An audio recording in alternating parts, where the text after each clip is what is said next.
Well, now that you've learned the Clydesdale, let's talk about the grunge. The grunge is where rock and roll meets runway. Nikki, let's see it. What Nikki's doing, which is awesome, is she's got a lot of attitude. The Clydesdale is about forward motion.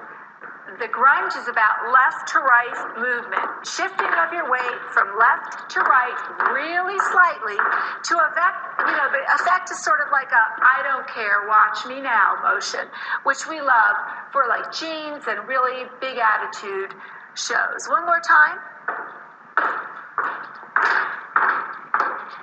She's got a little more arm swing. She's got a little more bounce in her walk, but definitely the motion on the runway is hip to hip. Very, very important. That's where the action is. And again, this is used with really funky stuff.